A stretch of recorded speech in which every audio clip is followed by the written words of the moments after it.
Syria के तानाशाह बशर अल असद को अपने परिवार के साथ रूस में भागकर शरण लेनी पड़ी है, क्योंकि सीरिया पर कब्जा हो चुका है उस शख्स का या उस संगठन का जो ओसामा बिन लादेन को अपना गुरु मानते थे। जी हां, हयात तहरीर अल शाम, सीरिया का जो बागी गुट था, उसका सीरिया पर कब्जा हो गया है और सबकी निगाह इस शख्स पर है, अबू मोहम्मद अल जुलानी, जो सीरिया का नया शासक है।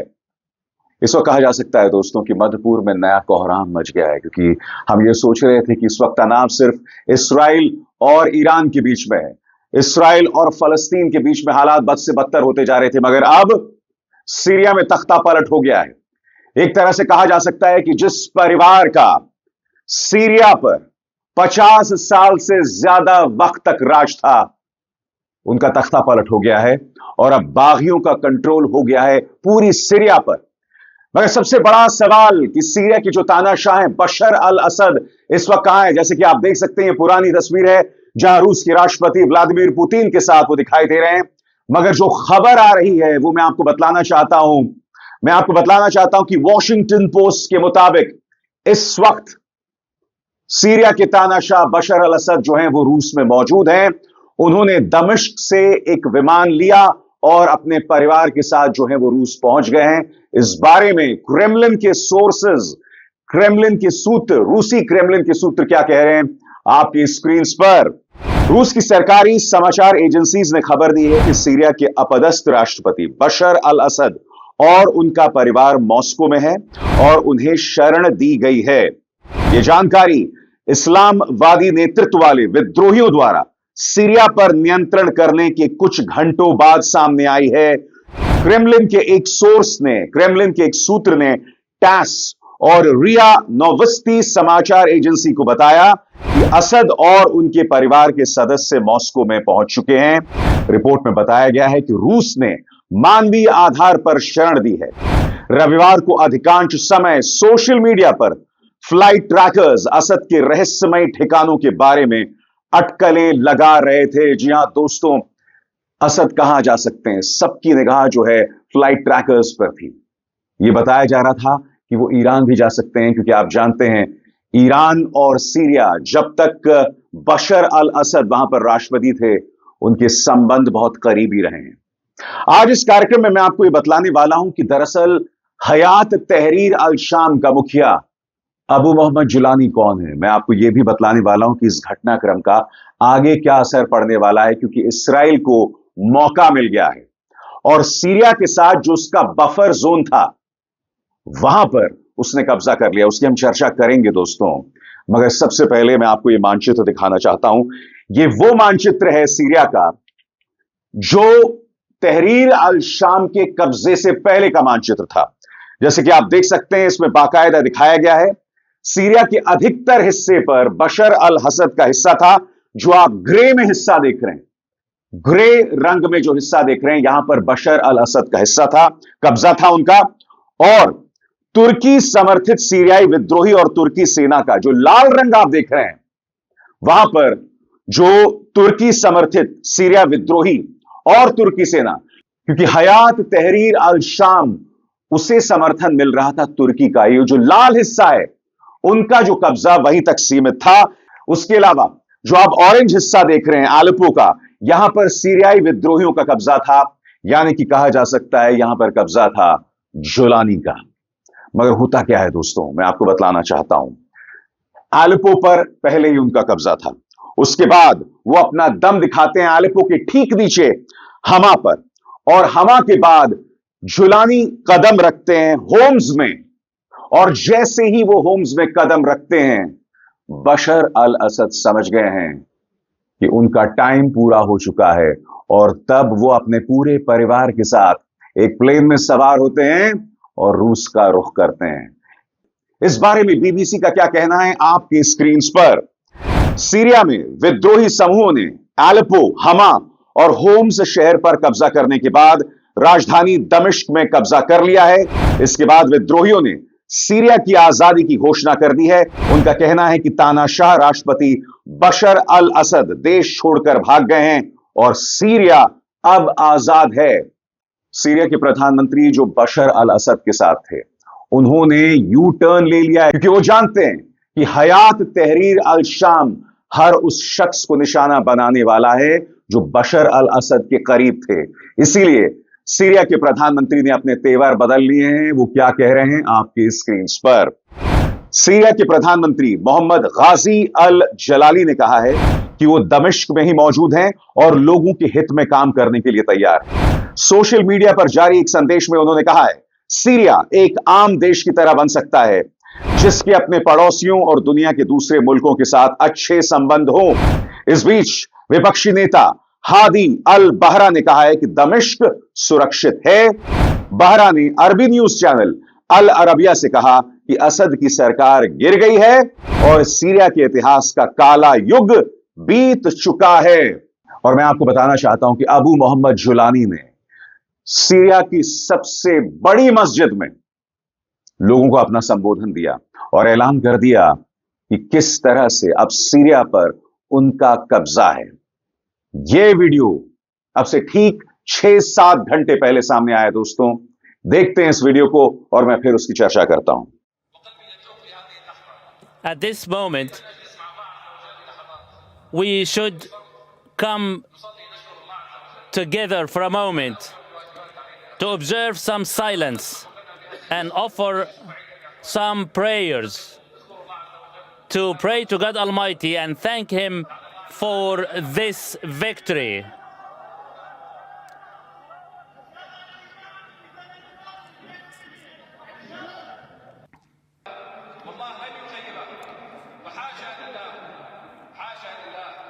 God will not fail you. This victory is for all the Syrians. They were all part of this victory. A Syria for all people were listening. तो देखा आपने, इस संबोधन के मायने को समझिए दोस्तों। सीरिया की सबसे बड़ी मस्जिद से वो ये संबोधन करते हैं और अब देश की जनता को बता रहे हैं कि तानाशाह का युग खत्म हो गया है। दोस्तों, जुलानी के बारे में कहा जाता है कि वो अलकायदा से बहुत इंस्पायर्ड थे। अमेरिका के हिसाब से ये व्यक्ति एक आतंकवादी है और जाहिर सी बात है, जो व्यक्ति ओसामा बिन लादेन से इंस्पायर्ड है उसे भारत भी आतंकवादी कहेगा। मगर भारत के लिए भी आने वाले दिन जो हैं वो बहुत चुनौतीपूर्ण हैं, क्योंकि अब हयात तहरीर अल शाम का सीरिया पर कब्जा है। ऐसे में भारत को क्या करना चाहिए, ये भारत के रणनीतिकार आने वाले दिनों में इसकी मंत्रणाएं करने वाले हैं। मगर आपके जहन में सवाल होगा दोस्तों, आखिर कौन है अबू मोहम्मद जुलानी? जुलानी के बारे में कई किस्म के सवाल किए जा रहे हैं। कहा जा रहा है कि अब वो सीरिया का मुस्तकबिल है, सीरिया का भविष्य ये शख्स तय करेगा। ये वो आदमी है जो अल कायदा को अपना हीरो मानता था। ये वो आदमी है जिसके एक दाव ने बशर अल असद को चित कर दिया है। ये वो आदमी है जिसके साथ अब सीरिया का पूरा राजनीतिक तंत्र दिखाई दे रहा है, चाहे सीरिया के प्रधानमंत्री हो या उनका विपक्ष। ये वो आदमी है जिसे अमेरिका एक आतंकवादी मानता है। मगर दिलचस्प बात यह है दोस्तों, उन्होंने जो मस्जिद से, सीरिया की सबसे बड़ी मस्जिद से अपना संबोधन दिया, उसके बाद उनके रुख में नरमी दिखाई दे रही है। दोस्तों, हयात तहरीर अल शाम दमिश्क पर कब्जा करने वाला है, इस बात की भनक बशर अल असद को पहले ही मिल गई थी। और न सिर्फ बशर अल असद को, ईरान भी समझ गया है कि बशर अल असद का वक्त जो है वो पूरा होने वाला है। हिजबुल्लाह, जो कि एक्सिस ऑफ रेजिस्टेंस यानी विरोध की धुरी का हिस्सा थी, वो भी सीरिया से पीछे हट गया है। पिछले कुछ अरसों में, जैसा कि आप जानते हैं दोस्तों, लेबनान के अंदर हिजबुल्लाह लगातार कमजोर होता गया है और ऐसे में अब उसने सीरिया से भी अपना हाथ खींच लिया है। और मैं आपको बताना चाहता हूं कि अबू मोहम्मद अल जुलानी ने अपनी मौजूदगी की दस्तक दी थी जब वो एलेपो के एक ऐतिहासिक सीढ़ियों पर चढ़ते हुए नजर आए थे। एलेपो में अपनी मौजूदगी को दर्ज करने के बाद उनकी निगाहें होम और होम्स पर थी और बशर अल असद समझ गए थे कि अब ज्यादा वक्त नहीं रह गया है और हयात तहरीर अल शाम दमिश्क की तरफ बढ़ रही है। दुनिया भी उन तस्वीरों को देख रहा था जब अबू मोहम्मद अल जुलानी जो है अपने समर्थकों के बीच, उनके नारों के बीच, अल्लाह अकबर के नारों के बीच, नारे तकबीर के नारों के बीच जो है अपनी मौजूदगी को दर्ज कर रहा था। और उसके बाद दुनिया समझ गया था कि बस उल्टी गिनती शुरू हो गई है। मगर जुलानी की बात की जाए दोस्तों तो इसके मन में बशर अल असद और उनके पिता के लिए जबरदस्त नफरत पल रही थी। और मैं आपको बतलाना चाहता हूं क्यों, और इसके लिए बहुत जरूरी हो जाता है कि हम समझें कि इस आदमी का इतिहास क्या है। आपकी स्क्रीन पर 1982 का साल था। सीरिया की राजधानी दमिश्क के एक मिडिल क्लास सुन्नी परिवार में अहमद हुसैन अल शारा उर्फ अबू मोहम्मद अल जुलानी का जन्म हुआ। उसका परिवार एक मिडिल क्लास अरब परिवार था। पिता एक इंजीनियर थे और परिवार सऊदी अरब की अरामको कंपनी के करीब रहता था। सऊदी अरब में बिताया गया शुरुआती बचपन जुलानी के अंदर धार्मिक और सांस्कृतिक मूल्यों की गहरी छाप छोड़ गया। वो पढ़ाई में अच्छा था और अपने साथियों के बीच एक होशियार लड़के के तौर पर जाना जाता था। लेकिन कुछ ऐसा था जो उसे बाकी बच्चों से अलग बनाता था। यह था उसकी गहरी धार्मिकता और इतिहास में रुचि। लेकिन उसके परिवार पर सीरिया की राजनीति का गहरा असर हुआ। बशर अल असद और उनके पिता की वजह से जुलानी और उनके पिता को सीरिया छोड़कर सऊदी अरब भागना पड़ा, वहां शरण लेनी पड़ी। और जब यह व्यक्ति जवान हुआ तो सीधे जुड़ गया अलकायदा से। अलकायदा से जुड़ने के बाद इस व्यक्ति ने कसम खा ली कि हर कीमत पर बशर अल असद को सत्ता से हटाना है। इसमें दो राय नहीं है कि बशर अल असद एक तानाशाह था, मगर इस वक्त जो नया शख्स वहां काबिज हुआ है उसके लिंक्स अलकायदा से हैं। लिहाजा अबू मोहम्मद अल जुलानी के सीरिया में प्रवेश को लेकर यहां भारत में जश्न नहीं मनाया जाना चाहिए, क्योंकि भारत के लिए आगे की राह क्या होने वाली है हम में से कोई नहीं जानता है दोस्तों। सवाल यह कि एक व्यक्ति जो विचारधारा के तौर पर खुद को उसामा बिन लादेन के करीब पाता है, क्या वो भारत की निगाह से सामरिक तौर पर सही होगा? सबसे बड़ी बात है, सबके जहन में यही सवाल है कि आगे क्या होने वाला है। इसराइल का क्या होगा, ईरान का क्या होगा, हिजबुल्लाह का क्या होगा, और सबसे बड़ा सवाल एक्सिस ऑफ रेजिस्टेंस जिसका हिस्सा सीरिया थी, हिजबुल्लाह थी और ईरान थी, जो अब बिखर गया है बुरी तरह से, उसका क्या होने वाला है। तो अब मैं आपके उन सवालों का जवाब देने वाला हूं, अब जबकि बशर अल असद जो हैं वो रूस में मौजूद हैं, अब जबकि हिजबुल्लाह जो है वो सीरिया से पीछे हट गया है, ईरान में जबरदस्त असमंजस दिखाई देने वाला है, तो आगे का रास्ता क्या है। सबसे पहले दोस्तों मैं बात करना चाहता हूं एक्सिस ऑफ रेजिस्टेंस की, जिसमें शामिल है हिजबुल्लाह, ईरान और यही नहीं यमन का जो हूती विद्रोही गुट है वो भी। इन पर इसका क्या असर पड़ने वाला है आपकी स्क्रीन पर। इसराइल के साथ जंग के बाद हिजबुल्लाह खुद ही काफी कमजोर हो चुका है और इसका अपना भविष्य ही अनिश्चित नजर आ रहा है। ईरान समर्थित एक अन्य गुट हूती भी यमन में हवाई हमलों के निशाने पर रहा है। इन गुटों के अलावा इराक में सक्रिय हथियारबंद गुट और गजा में हमास जैसे गुटों को ईरान एक्सिस ऑफ रेजिस्टेंस कहता है। उन्हें काफी गंभीर नुकसान पहुंचाया जा चुका है। इस वक्त एक देश जो है वो जश्न मना रहा है। इस्राएली प्रधानमंत्री बेंजामिन नेतन्याहू अपने देश के नाम संबोधन देते हैं और उनका यह कहना है कि एक्सिस ऑफ रेजिस्टेंस जो है वो बर्बाद हो गया है। उनका यह कहना है कि बशर अल असद भाग गए हैं और अब सीरिया में हालात जो हैं वो पूरी तरह से बदल गए हैं। ईरान कमजोर हो गया है, हिजबुल्लाह खत्म हो गया है और यह व्यक्ति इस वक्त खुश दिखाई दे रहा है। मगर अगर आपने गौर किया होगा, अमेरिका को यह नहीं समझ आ रहा कि हम क्या प्रतिक्रिया दें। जैसे मैंने बताया, सीरिया पर काबिज हो चुका है अबू मोहम्मद अल जुलानी और आने वाले दिनों में किस तरह की राजनीति, किस तरह की कूटनीति सामने उभर कर आने वाली है कोई नहीं जानता। इस बीच इसराइल को मिल गया है मौका और उसने उस बफर जोन पर कब्जा कर लिया है जिसको लेकर समझौता 70 के दशक से था।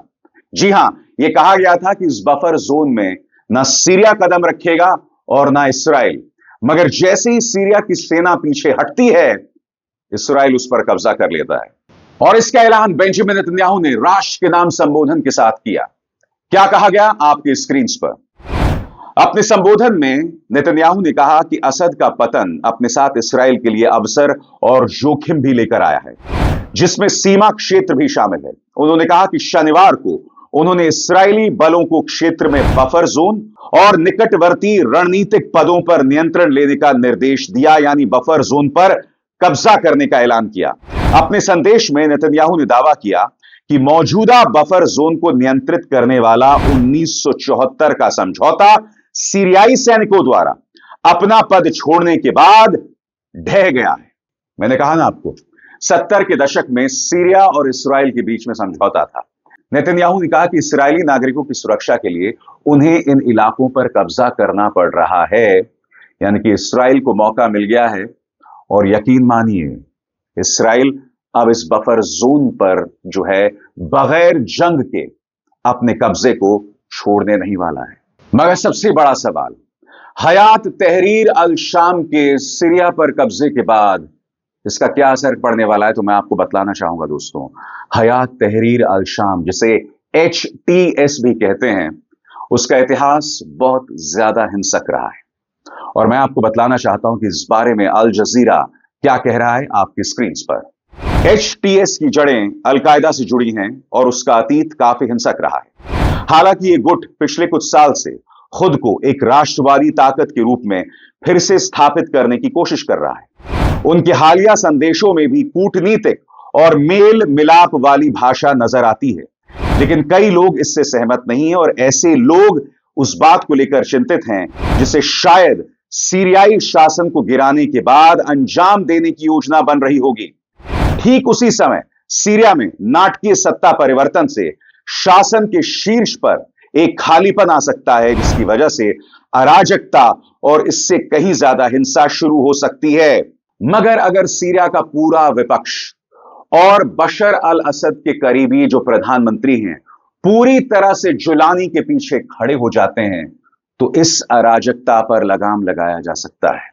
मगर नए सिरे से सीरिया और इसराइल के बीच में तनाव पैदा होने वाला है दोस्तों, और इस बात को भी नजरअंदाज नहीं किया जा सकता है कि आने वाले दिनों में दोनों के बीच जंग शुरू हो सकती है। क्योंकि जैसे मैंने बताया, इस वक्त सीरिया और इसराइल के बीच जो बफर जोन है उस पर इसराइल का कब्जा हो गया है, और जुलानी चाहेगा और सीरिया चाहेगा कि हर कीमत पर यह हिस्सा एक बार फिर बफर जोन बन जाए।